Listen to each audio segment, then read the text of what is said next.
ब्रह्मदेव जी कैसे उत्पन्न हुए, ब्रह्मदेव जी कैसे निर्माण हुए।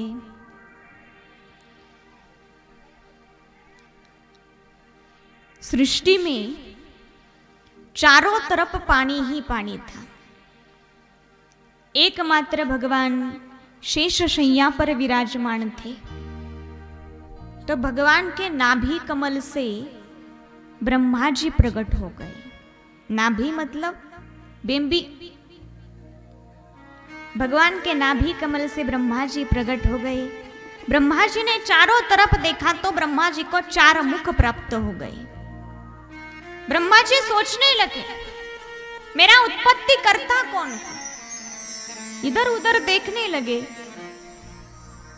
लेकिन चारों तरफ पानी ही पानी है। तो ही कमल की नाल से, कमल की नाम मतलब कमल की दांडी, और कमल की नाल से ब्रह्मदेव जी नीचे गए। हजारों सालों तक नीचे जाते रहे, लेकिन कमल का अंत नहीं लगा। तो फिर से वापस आए, कमल पे विराजमान हुए। तो ब्रह्मदेव जी को स्वर सुनाई दिया, तप तप तप। तो ब्रह्मदेव जी ने तप किया। अंतकरण में भगवान प्रकट हो गए और सृष्टि निर्माण करने का आदेश दे दिया। तो ब्रह्मदेव जी ने सृष्टि निर्माण करना प्रारंभ किया। सबसे पहले सनक सनंदन सनातन सनत कुमार, इनको निर्माण किया। उनको कहा आप सृष्टि निर्माण करो। उन्होंने कहा हम नहीं करेंगे, हम तो भगवत भजन करेंगे। तो ब्रह्मदेव जी को बड़ा क्रोध आ गया और उसी क्रोध से रुद्र भगवान प्रकट हो गए। रुद्र भगवान को कहा, भोले बाबा को कहा आप सृष्टि निर्माण करो। तो भगवान भोले बाबा ने सृष्टि निर्माण करना प्रारंभ किया। भूत प्रेत पिशाच। अरे रुको रुको रुको रुको, ऐसी भूत प्रेत वाली सृष्टि नहीं चाहिए, आप जाओ भजन करो। भोले बाबा भजन करने लगे। उसके बाद 10 ऋषियों को निर्माण किया। उसके बाद मनुष्य रूपा को निर्माण किया। मनुष्य रूपा को कहा आप सृष्टि निर्माण करो। तो मनुष्य रूपा की 3 कन्या और 2 पुत्र हुए। 3 कन्या कौन कौन सी याद रखना, आकुति, देवहूति, प्रसूति। याद रखना, आकुति, देवहूति, प्रसूति। और 2 पुत्र हुए, उत्तानपाद और प्रियव्रत। मनुष्य रूपा ने कहा महाराज जी हम सृष्टि तो निर्माण करेंगे, लेकिन ये सृष्टि रहेगी कहां, क्योंकि पृथ्वी तो है नहीं। पृथ्वी तो रसातल में डूब चुकी है, पानी में डूब चुकी है। तो इतने में ब्रह्मदेव जी को छींक आ गई और वही छींक से अंगुष्ठ इतने वराह भगवान प्रकट हो गए। बोलिए वराह भगवान की जय। जय जय श्री राधेश। अंगुष्ठ इतने वराह भगवान प्रकट हो गए। आइए बैठिए।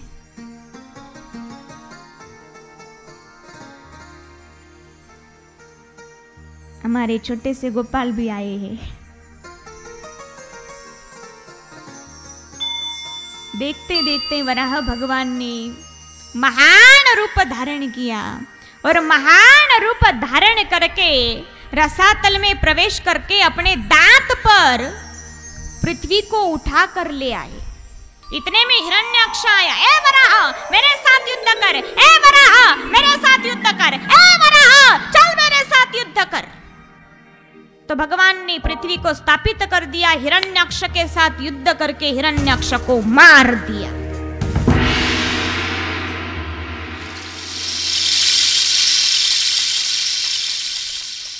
लेकिन यहां एक सवाल पैदा होता है, ये हिरण्याक्ष है कौन? ऐसा सवाल निर्माण हुआ या नहीं? हुआ या नहीं? या मुझे ही हुआ? ये हिरण्याक्ष हिरण्याक्ष और हिरण्यकश्यपु दोनों भाई हैं। कश्यप ऋषि की दो पत्नियां हैं, दीति और आदिति। ये दीति से हुए राक्षस लोग और आदिति से हुए देवता लोग। हिरण्याक्ष और हिरण्यकश्यपु ये भगवान के पार्षद है, द्वारपाल है, जय और विजय। सनकादिक मुनियों को उन्होंने रोक लिया तो सनकादिक मुनियों ने उनको शाप दे दिया, आप आसुर बन जाओ, राक्षस बन जाओ।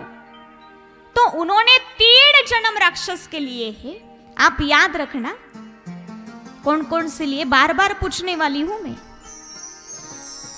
हिरण्याक्ष और हिरण्यकश्यपु, उसके बाद रावण और कुंभकर्ण, वही बने हैं शिशुपाल और दंतवक्र। यह हिरण्याक्ष को मारने के लिए भगवान ने वराह अवतार धारण किया और हिरण्यकश्यप को मारने के लिए नरसिंह अवतार धारण किया है। और कैसे धारण किया है हम बाद में झांकी में देखने वाले हैं।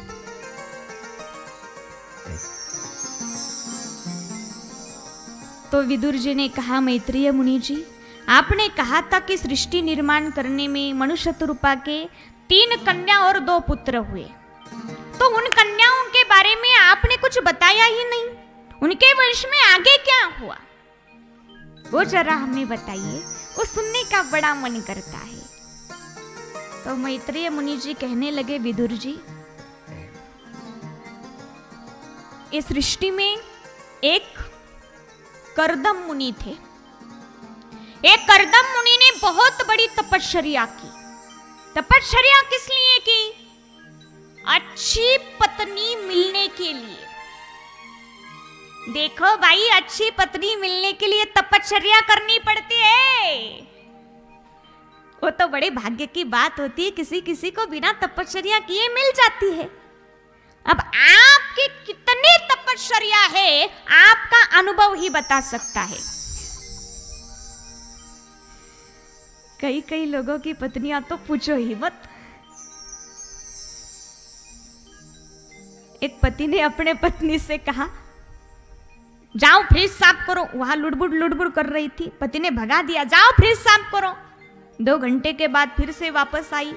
पति ने पूछा, फ्रिज साफ किया? बोले हाँ किया। पूरा साफ किया? बोले हाँ पूरा साफ किया। चाहे तो चल के देख लो। पति गया फ्रिज के पास, फ्रिज का दरवाजा खोला, अंदर झांक के देखा तो पूरा का पूरा फ्रिज साफ किया हुआ है। वो फ्रिज में ना मलाई बची है, ना बर्फी बची है, ना आइसक्रीम बची है, ना गुलाब जामुन बचा है, ना आइसक्रीम बची है, ना आमरस बचा है। पूरा का पूरा फ्रिज साफ।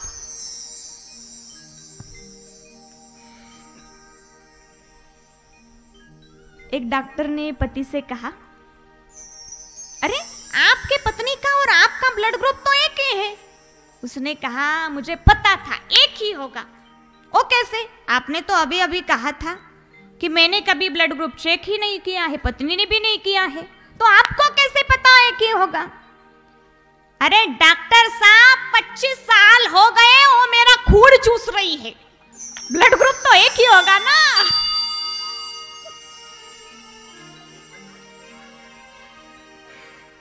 बोलो जय श्री कृष्ण। कैसा होना चाहिए पति पत्नी का नाता? एक उदाहरण बताती हूं। 2 पति पत्नी थे, बहुत गरीब थे लेकिन खुश रहते थे। उनका एक दूसरे पर बहुत प्रेम था। दोनों भी अपने परिवार में खुश रहते थे, लेकिन वो पति थोड़ा सा नाराज रहता था क्योंकि उसके पास एक घड़ी थी, उनके पूर्वजों की घड़ी थी। वो घड़ी पहनने के बाद उनके सारे काम अच्छे हो जाते थे, लकीली घड़ी थी। लेकिन वो घड़ी को बेल्ट नहीं था, वो बेल्ट टूट गया था, इसीलिए वो सदा दुखी रहता था। और वो पत्नी के बाल बहुत लंबे लंबे थे, कमर तक बाल थे। पत्नी को भी बहुत पसंद थे, पति को भी उसके बाल बहुत पसंद थे। रेशम रेशम मुलायम जैसे बाल थे। एक दिन वो पत्नी ने कहा, मेरी कंघी टूट गई है, कंगवा, मेरी कंघी टूट गई है, तो मुझे कंघी ले आओ। पति ने कहा, अभी तो महीना आखिर चल रहा है, कुछ नहीं हो सकता, लेकिन फिर भी कोशिश करके देखूंगा। पैसे तो नहीं है, फिर भी कोशिश करूंगा। पति अपने ड्यूटी पर गया, शाम को वापस घर लौटा। घर लौटते उसने देखा, अरे पत्नी के इतने लंबे लंबे बाल, कमर तक बाल थे, वो बिल्कुल कान के पास आए हैं, बिल्कुल इतने बाल। उसने तो बाल काट दिए। पति चिल्लाया, अरे तूने बाल क्यों काटे? तो पत्नी ने अपने पास से गिफ्ट था, वो गिफ्ट दिखाया और कहा, मैंने मेरे बाल काट दिए और बाल काटकर आपके लिए घड़ी के लिए बेल्ट ले आई हूं।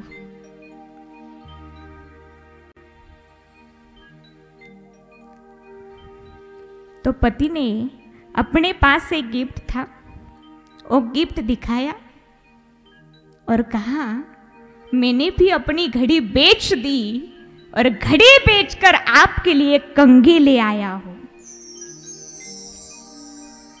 इसे कहते हैं प्रेम। उसने बाल काट दिए और बाल काटकर घड़ी के लिए बेल्ट ले आई, और इसने घड़ी बेचकर उसके बालों के लिए कंघी ले आया। इसे कहते हैं सच्चा प्रेम।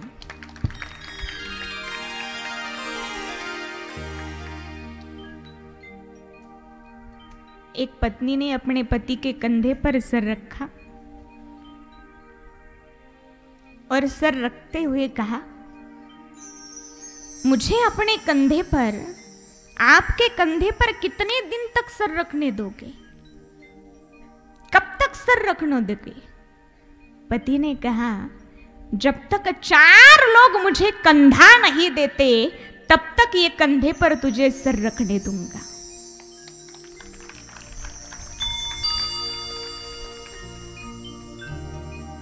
ऐसा प्रेम होना चाहिए पति पत्नी में। पर ऐसी पत्नी मिलने के लिए तो कई जन्मों की तपस्या करनी पड़ती है।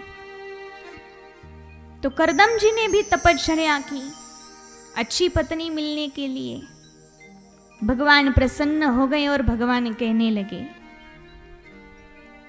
मनुष्यरूपणा अपने बेटी के साथ आएंगे, देवहूति के साथ आएंगे, आप देवहूति के साथ शादी करना। आपके यहां मैं स्वयं अवतार लूंगा।